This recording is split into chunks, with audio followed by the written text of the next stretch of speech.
ঠিক যুবকরা হচ্ছে সমাজের জাতির মেরুদণ্ড। কোন জাতির কোন সমাজের যুবকরা যদি নষ্ট হয়ে যায় গোটা জাতি নষ্ট হয়ে যাবে, ঠিক কিনা বলেন? আর যুবকরা যদি ঠিক হয়ে যায় গোটা জাতি ঠিক হয়ে যাবে। আজকে যদি বরবিটার যুবকরা ঐক্যবদ্ধ হয়ে হাতে হাত রেখে বলে আজ থেকে আমরা প্রতিজ্ঞা করলাম এই বরবিটার ভিতরে কেউ মাদক ঢোকাতে পারবে না, কোনো বাবার ক্ষমতা নাই যে বরবিটার মাটিতে মাদক ঢুকাবে, ঠিক কিনা বলেন? যুবকরা যদি আজকে হাতে হাত রেখে প্রতিজ্ঞা করে যে আজ থেকে রাস্তাঘাটে কোথাও কোনো জায়গায় আমার কোনো মা বোনকে কেউ ইফটিজিং করার সাহস করতে পারবে না, যুবকরা যদি প্রতিজ্ঞা করে কোনো বকাটের সাহস নাই কোনো বোনের দিকে চোখ তুলে তাকাবে, ঠিক কিনা বলেন? প্রিয় মুসলমান ভাইয়েরা, হযরতে জিবরাইল আলাইহিস সালাম সূরা আলাকের প্রথম 5টি আয়াত নিয়ে আমার নবীজির উপরে নাজিল হয়ে গেলেন। আমার নবীজির কাছে জিবরাইল এসে বললেন, ইয়া রাসূলুল্লাহ ইকরা, আপনি পড়েন। নবীজি উত্তর দিলেন, মা আনা বিকারি, আমি তো পড়তে জানি না। জিবরাইল আমার নবীজিকে ধরে তার বুকের সঙ্গে বুকটা লাগাইয়া একটু চাপ দিলেন, ছেড়ে দিলেন। এবার বললেন, ইকরা রাসূল, আপনি পড়েন। আমার নবীজি বললেন, মা আনা বিকারি, আমি পড়তে জানি না। জিবরাইল আবার ধরলেন, আবার ধরে চাপ দিলেন, চাপ দেওয়ার পরে ছেড়ে দিয়ে বললেন, ইকরা রাসূল, আপনি পড়েন। এভাবে 3বার করার পরে জিবরাইল বললেন, ইয়া রাসূলুল্লাহ আপনি পড়েন, ইকরা বিসমি রাব্বিকাল্লাযী খলাক। রাসূল আপনি পড়েন আপনার সেই রবের নামে যেই রব আপনাকে সৃষ্টি করেছেন। সুবহানাল্লাহ। যখন জিবরাইল বললেন আপনি সেই রবের নামে পড়েন যেই রব আপনাকে সৃষ্টি করেছেন, এবার আমার নবীজি আর দেরি করলেন না, সঙ্গে সঙ্গে আমার নবীজি পড়া শুরু করে দিলেন। আপনারাও পড়েন, ইকরা বিসমি রাব্বিকাল্লাযী খলাক খলাকাল ইনসানা মিন আলাক। আপনি কেন শিখবেন এবং কেন শিখাবেন? আমার আলোচনা একটা বিষয়ের উপরে আলোচনা করব, মনোযোগ দিয়ে শুনতে হবে যে কোরআন আপনি কেন শিখবেন আর কেন শিখাবেন। কোরআন শিখার অনেকগুলা কারণ আছে, তার মধ্যে আমি সময় খুবই অল্প, 10টা 15 পর্যন্ত আমার সময়, এখন বাজে 9টা 35, তো এই 10টা 15 পর্যন্ত যে কয়টা বলতে পারি। শুনবেন তো সবাই ইনশাল্লাহ? না চলে যাবেন কেউ? যদি চলে যাওয়ার ইচ্ছা থাকে এখনই যান। যাবেন কেউ? তাহলে চলেন মূল আলোচনায় ঢুকি। এখন কোরআন শিখার 1 নাম্বার কারণ হচ্ছে কোরআন শিখা ফরজ। জোরে বলেন, কোরআন শিখা কি? আরেকটু আওয়াজ দিয়া বলেন কি?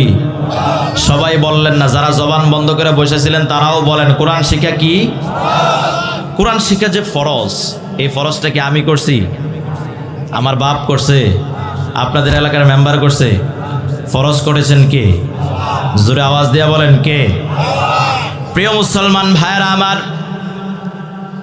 আল্লাহর নবী বিশ্ব নবী মুহাম্মদুর রাসূলুল্লাহ সাল্লাল্লাহু আলাইহি ওয়াসাল্লাম, আমার নবীকে আল্লাহ রাব্বুল আলামিন যখন পৃথিবীর জমিনে পাঠালেন, পৃথিবীতে যখন আল্লাহ তাআলা আমার রাসূলকে পাঠালেন, ওই জামানাটাকে বলা হতো অন্ধকারের যুগ, অন্ধকারের জামানা, জাহিলিয়াতের জামানা, যেখানে মানুষের ভিতরে কোনো শান্তি শৃঙ্খলা ছিল না, নারীদের কোনো মর্যাদা ছিল না, নারীদেরকে পণ্যের মতো ব্যবহার করা হতো, বাজারে কেনা বেচা করা হতো।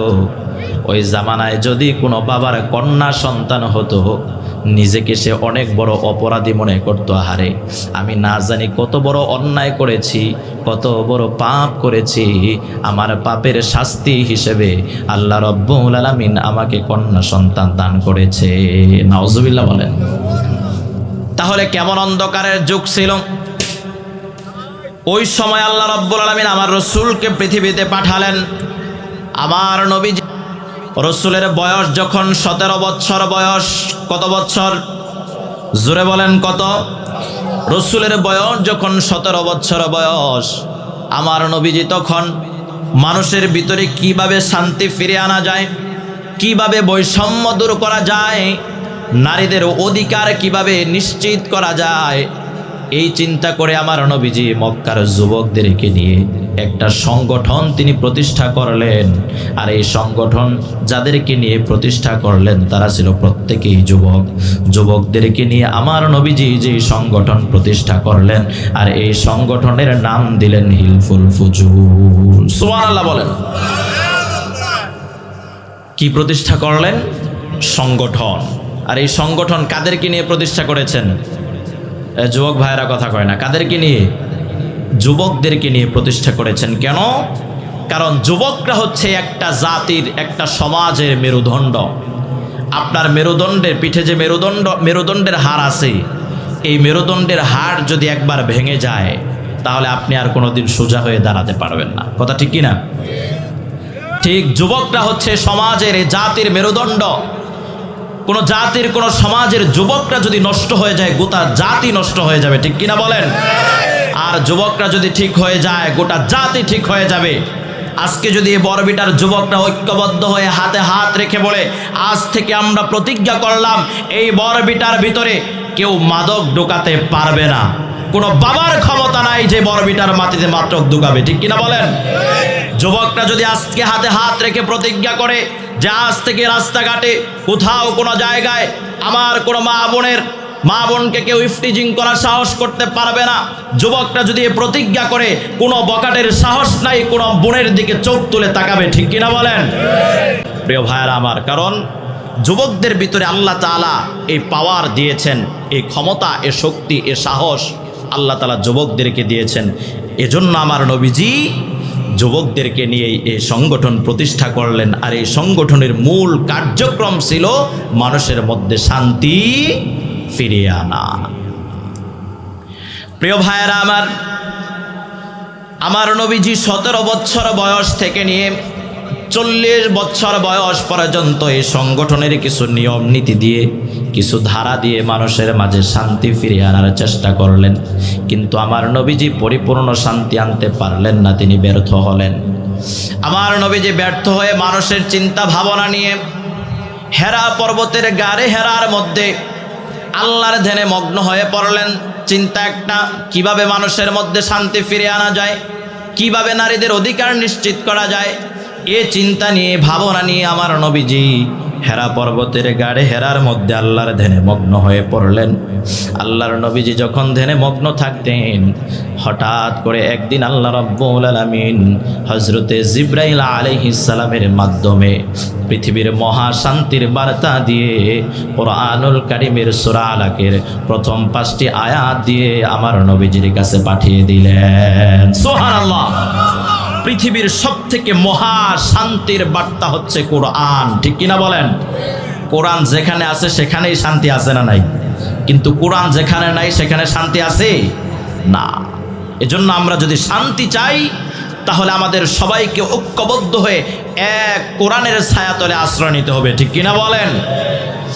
আমার প্রিয় মুসলমান ভাইয়েরা, হযরতে জিবরাইল আলাইহিস সালাম সূরা আলাকের প্রথম 5টি আয়াত নিয়ে আমার নবীজির উপরে নাজিল হয়ে গেলেন। আমার নবীজির কাছে জিবরাইল এসে বললেন, ইয়া রাসূলুল্লাহ ইকরা, আপনি পড়েন। নবীজি উত্তর দিলেন, মা আনা বিকারি, আমি তো পড়তে জানি না। জিবরাইল আমার নবীজিকে ধরে তার বুকের সঙ্গে বুকটা লাগাইয়া একটু চাপ দিলেন, ছেড়ে দিলেন। এবার বললেন, ইকরা রাসূল, আপনি পড়েন। আমার নবীজি বললেন, মা আনা বিকারি, আমি পড়তে জানি না।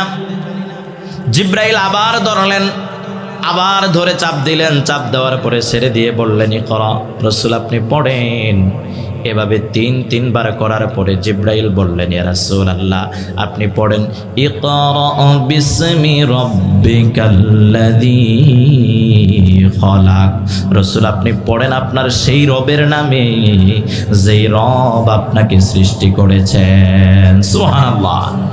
যখন জিবরাইল বললেন আপনি সেই রবের নামে পড়েন যেই রব আপনাকে সৃষ্টি করেছেন, এবার আমার নবীজি আর দেরি করলেন না, সঙ্গে সঙ্গে আমার নবীজি পড়া শুরু করে দিলেন। আপনারাও পড়েন, ইকরা বিসমি রাব্বিকাল্লাযী খলাক, খলাকাল ইনসানা মিন আলাক। এক এক করে আমার নবীজি সূরা আলাকের প্রথম 5টি আয়াতই পড়ে নিলেন। সুবহানাল্লাহ। এখন আমার আলোচনা হচ্ছে প্রথম আয়াত নিয়ে, ভালো করে বোঝেন। প্রথমেই বলেছিলাম কোরআন শিক্ষা ফরজ, আর এই ফরজ করেছেন কে? আল্লাহ তাআলা প্রথম সূরা আলাকের প্রথম যে আয়াত নাজিল করলেন, কোরআনুল কারীমের সর্বপ্রথম যে আয়াত আল্লাহ নাজিল করলেন, ইকরা বিসমি রাব্বিকাল্লাযী খলাক। রাসূল, আপনি পড়েন আপনার রবের নামে, যেই রব আপনাকে সৃষ্টি করেছেন। বলেন তো এখন বুঝে থাকলে উত্তর দিবেন, এই আয়াত কি শুধু রাসূলের জন্যই সীমাবদ্ধ? জোরে আওয়াজ দিয়ে বলেন, কোরআন কি শুধু রাসূলের জন্য একা? না, বরং কোরআন আল্লাহ তাআলা রাসূলের মাধ্যমে আমাদের পর্যন্ত পৌঁছে দিয়েছেন, ঠিক কিনা বলেন? তার মানে কোরআনের যত বিধিবিধান আছে সব কিছু আমাদের জন্য, ঠিক না ঠিক? আল্লাহ তাআলা রাসূলকে বললেন, রাসূলের মাধ্যমে আমাদেরকে জানিয়ে দিলেন, ইকরা বিসমি রাব্বিকাল্লাযী খলাক। ও দুনিয়ার মানুষ শোনো, পড়ো তোমরা সবাই তোমার রবের নামে। এখন আপনারা বুঝে থাকলে জোরে সোরে উত্তর দেন, আমাদের রব যিনি, তিনি কে? যে আওয়াজ দিলেন আপনারা মনে হলো 3 দিন ধরে না খাওয়া। আরেকটু আওয়াজ দিয়ে বলেন, আমাদের রব কে? আমাদের সৃষ্টি করেছেন কে? আমাদের মালিক যিনি, তিনি কে? আমার প্রিয় মুসলমান ভাইয়ারা, আল্লাহ রাব্বুল আলামিন বললেন, ইকরা বিসমি রাব্বিকাল্লাযী খলাক। ও দুনিয়ার মানুষ, পড়ো তোমরা তোমার রবের নামে। তাহলে যেহেতু আমাদের রব আল্লাহ, তার মানে আল্লাহ এখানে স্পষ্ট হুকুম দিলেন যে আমি আল্লাহর নামে তোমরা পড়ো। এখন আপনাদের কাছে আমার প্রশ্ন হলো, যুবক ভাইয়েরা যারা শিক্ষিত সমাজ আছেন, উত্তর দিবেন। আপনি ক্লাস 1 থেকে নিয়ে মাস্টার্স পর্যন্ত যতগুলা বাংলা বই আছে, সমস্ত বাংলা বই পৃষ্ঠার পরে পৃষ্ঠা, বইয়ের পরে বই, পড়তে পড়তে মুখ দিয়া থুথু বের হয়ে গেছে। বলেন তো, গোটা বই যদি পড়েন আল্লাহর নামে পড়া হবে? আল্লাহর নাম আছে? নাই। বাদ দেন বাংলা, এবারে চলেন ইংরেজিতে যাই। ইন্টারন্যাশনাল ভাষা, পৃথিবীর মধ্যে ইন্টারন্যাশনাল ভাষা হচ্ছে ইংলিশ, কিন্তু আমি মনে করি ইংলিশ ইন্টারন্যাশনাল ভাষা নয়, ইন্টারন্যাশনাল ভাষা হচ্ছে আরবি। কেন? কারণ হলো ইংলিশ এটা হয়তো পৃথিবীর প্রত্যেকটা দেশে চলে, এজন্য ইন্টারন্যাশনাল ভাষা। কিন্তু বলেন, আপনি যেই দিন দুনিয়া থেকে চলে যাবেন, আপনাকে কি পৃথিবীতে রাখা হবে না কবরে নামানো হবে? কবরে নেওয়ার পরে তখন কি ইংলিশ চলবে? হ্যাঁ, তখন তো ইংলিশ চলবে না, তখন চলবে কি? আরবি।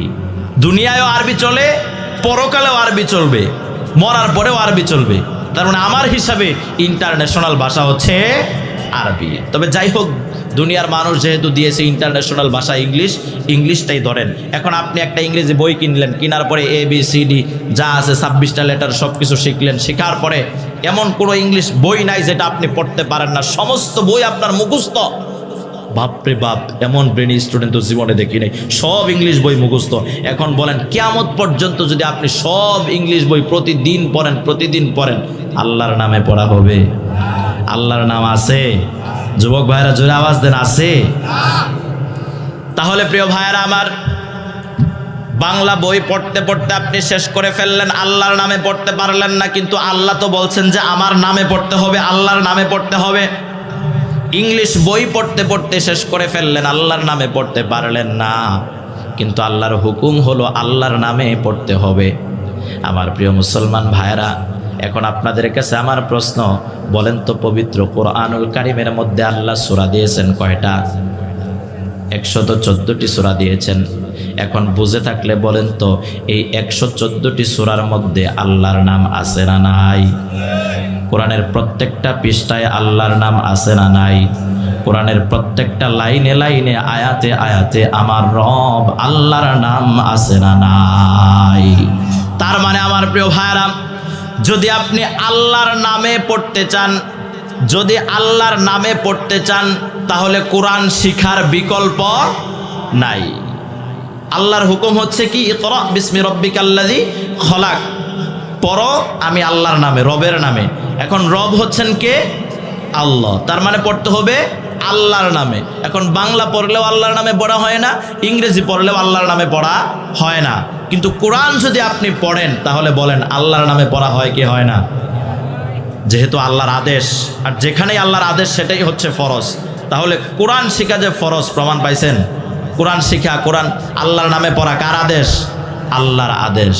তাহলে 1 নাম্বার, কোরআন শিখার 1 নাম্বার কারণ হচ্ছে কোরআন শিখা ফরজ করেছেন কে? জোরে আওয়াজ দিয়ে বলেন, কে? আল্লাহ তাআলা কোরআন শিক্ষা ফরজ করেছেন।